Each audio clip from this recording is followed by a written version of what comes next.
Hey, Survivor. Welcome to episode 41 of the Vibrant Survivor podcast. Today, we're going to sharpen your discernment when it comes to narcissistic word salad. I know word salad can leave a bad taste in your mouth, so I'm sharing 3 key ingredients to steer clear of for the sake of your health and well-being. Salad should be nourishing to your body and brain, not negative. So if you're ready to toss toxicity aside, grab a notebook and pen, and let's dig in. Hey, Survivor. Welcome to the Vibrant Survivor podcast. Do you want to disconnect from a narcissistic or toxic situation and heal? Are you Googling how to identify a narcissist, narcissistic abuse, and boundaries? Are you feeling stressed and lonely while trying to avoid being sucked back in and lied to again? Hey, I'm Lesley. As a busy wife and mom, I fell for the lies and manipulations of narcissists. I wasted my time, talents, and money on users who kept moving the goalposts. I wanted real relationships and business opportunities and to enjoy life with my family. Instead, I struggled with anxiety, panic attacks, and insomnia, and I couldn't trust my body or anybody until I took a holistic approach to healing. In this podcast, you'll find tips for healthy living, trauma healing, and boundaries so that you'll have the freedom, confidence, and inner peace to respond, not react, after narcissistic abuse. Take a deep breath in, let it out slowly, and just relax. This time's for you. Have you signed up to become a Vibrant Survivor Insider? You get exclusive content, holistically healing tips, and the latest news and updates on the Vibrant Survivor delivered to your inbox. Click the link in the show notes to join. I remember traveling to Los Angeles for a video shoot with the alleged murderer and some other folks and showing up a day early. I wanted to attend a couple of events in town, meet with some friends, and take some other meetings business-wise. And I hadn't heard from him in a while, but the dates were given, and I went ahead and made my own arrangements. The day after I arrived, he called and had all these crazy claims about fires everywhere and production delays, the project being postponed, and things being super hectic, and all this other stuff. I remember listening to just this barrage of drama and excuses for the lack of communication and the supposed delay in production. And I just listened quietly without revealing my whereabouts or my thoughts about things or even the reality that I was experiencing, having been in LA already for 24 hours. And when he finished with all of this talking, I assured him that everything was fine and that I was already in Los Angeles and that there were no fires. I was in the exact location where he said everything was on fire and there was all this chaos and drama happening. And I revealed to him that that was not the case and that I would see him upon his arrival. And he got very quiet and just said, "Oh, busted." Anyway, word salad is a term to describe a disordered pattern of speech in psychology. And it can include circular arguments or talking in circles, illogical wording, a lot of repetition, sweeping generalizations, and just a lack of flow. Specifically, narcissistic and toxic individuals use this manipulatively to gaslight, blame shift, deny responsibility, project, and to project or preserve their false image or narrative, and to confuse their targets and create a lot of chaos and drama. And this is a fear-based, learned behavior that is based on perceived threats, whether they're in the past or in the present. That said, here are 3 key ingredients of narcissistic word salad. Number 1, circular arguments. These are arguments that go nowhere or go on for a long time, And what this does is it creates chaos, confusion. It's very draining, and it's hard to get to the truth or to get to the root of the matter. This may be done by creating a lot of drama, either vocally or content-wise. There are lies laced throughout these circular arguments sometimes. A lot of manipulation happening here. It's very repetitive. They may repeat the same points over and over again.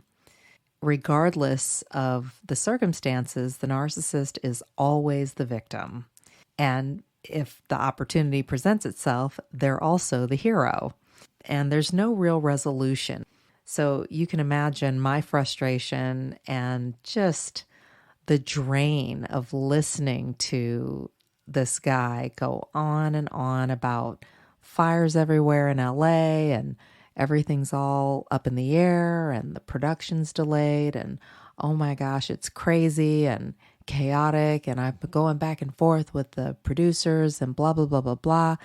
And I'm just sitting there just listening in my hotel room, looking out the window. It's totally pretty outside, blue sky. It was a very mild, sunny day in LA, gorgeous weather, and I'm listening to this story. Now, if I were not there, I might have bought into the lies and gotten swept up in this wave of emotion. Oh my gosh, oh no, that's horrible.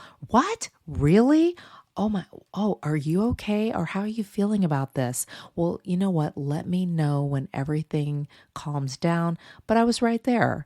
And the fires are like an hour or two north of Los Angeles at that time. And so I just sat there and listened. I thought, this is ridiculous, but I'm just going to let him talk and let him air out all this stuff and see where this goes. Number 2, deflection and denial. This is where the narcissist redirects their focus to avoid accountability for their behavior, and they may redirect it towards you or towards some third party.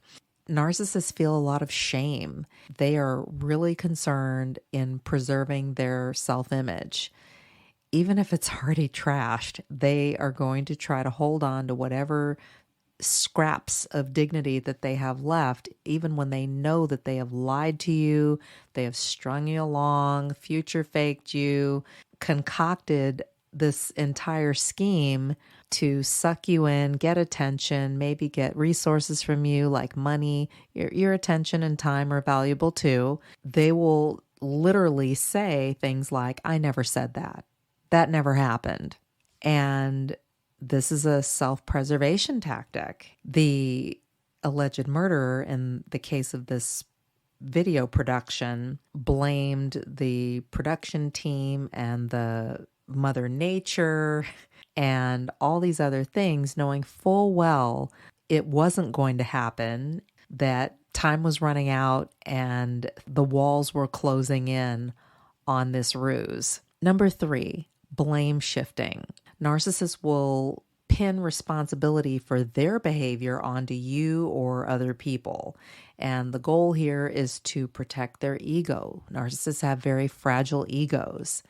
And they'll say things like, you made me, or if you hadn't have done this, then I wouldn't have done that. The goal is to just put the responsibility elsewhere and to not take that on for themselves so that they can feel good about themselves, so that they can not hate themselves and maintain this false sense of self. In this case, the elements, the fires, and the production team, all these other things were to blame when in reality, it was not going to happen anyway. So those of us who had shown up in Los Angeles were just being fed a whole bunch of lies and drama, and we all walked away or drove away or flew away with nothing accomplished because there was nothing to accomplish.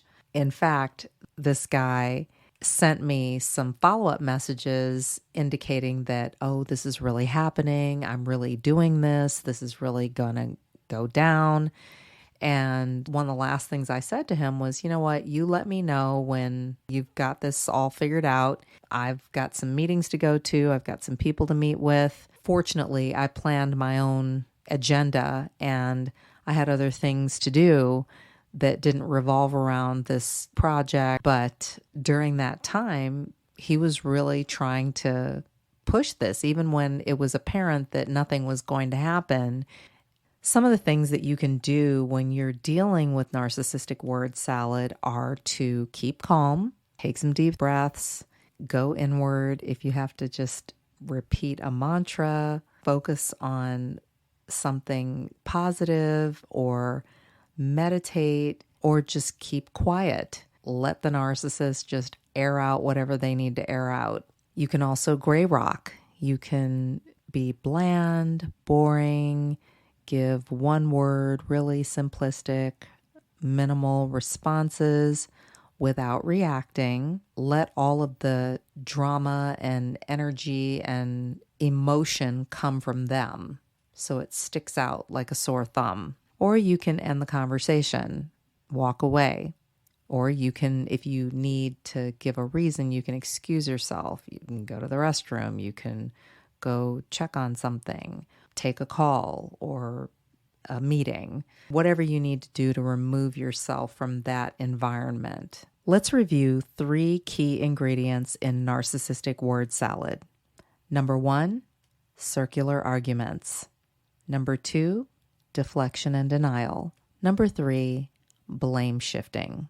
Remember, salad should be eaten, not entertained.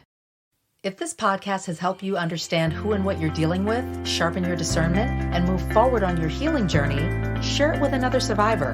Help me help others by leaving a review for the show. And let's connect on social. Take a screenshot, share it in your IG stories, find and tag me at The Vibrant Survivor, and I'll share your post too. I look forward to connecting with you on IG and seeing you back here. You're not alone and you're not crazy. Know who you're dealing with, know who you are. Take care and I'll meet you back here next week. Bye-bye.